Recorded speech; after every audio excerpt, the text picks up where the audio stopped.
கால பெருமக்கள் அனைவருக்கும் வணக்கம். அதிமுகவுக்கு நாம் ஏன் வாக்களிக்க வேண்டும்? 2016 டு 2021 வரை அதிமுக ஆட்சியில் திரு தாமரை ராஜேந்திரன் அவர்கள் எம்எல்ஏவாக இருந்தார். அதேபோல 2021 இருந்து 2026 வரை திமுக எம்எல்ஏவாக சின்னப்பா அவர்கள் இருந்தார். இவர்கள் இரண்டு பேரினுடைய பணியை ஒப்பீடு செய்து பார்க்க வேண்டிய தருணம் இது. அரியலூருக்கு தாமரை ராஜேந்திரன் செய்த பணிகளை நாம் கட்டாயம் நினைவு கூற வேண்டும்.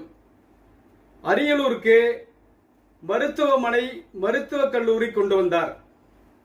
அதேபோல அரியலூர் சிமெண்ட் ஆலை சுமார் 400 கோடி மதிப்பீட்டில் விரிவாக்கம் செய்யப்பட்டார்.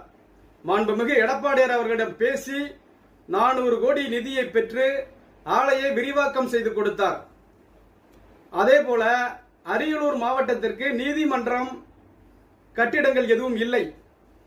நீதிமன்றம் அமைக்க சுமார் 400 கோடி மதிப்பீட்டில் நிலம் கையகப்படுத்தப்பட்டது. தாமரை ராஜேந்திரன் அவர்கள் முயற்சியின் பேரில் அதிமுக ஆட்சியில் இதெல்லாம் நடைபெற்றது. அதேபோல தீவு கிராமம், அதாவது நடுத்திட்டு ராமநல்லூருக்கு போக்குவரத்தே இல்ல. அந்த மக்கள் இந்த பக்கமும் போக முடியாது, அந்த பக்கமும் போக முடியாது. அந்த கிராமத்திற்கு ஒரு உயர்மட்ட பாலம் அதிமுக ஆட்சியில் அமைக்கப்பட்டது. அதே போல ஜெயங்கொண்டத்திற்கு மாணவர்களுடைய நலனை கருத்தில் கொண்டு ஒரு அரசு கல்லூரி கொண்டு வந்தார், கலைக்கல்லூரி கொண்டு வந்தார். அதே போல வேப்பங்குழியில் திருச்சி சாலையில் ரயில்வே கேட்டில் ஒரு மேம்பாலம் கொண்டு வந்தார். அதே போல அரியலூர் ரயில்வே கேட்டிற்கு ஒரு மேம்பாலம் அமைத்துக் கொடுத்துள்ளார். வாரணாசி அருகே மருதையாற்றின் குறுக்கே ஒரு வழிப்பாதை தான் இருந்தது, ஒரு பாலம் தான் இருந்தது. இன்னொரு பாலம் அவர் அமைத்துக் கொடுத்துள்ளார்.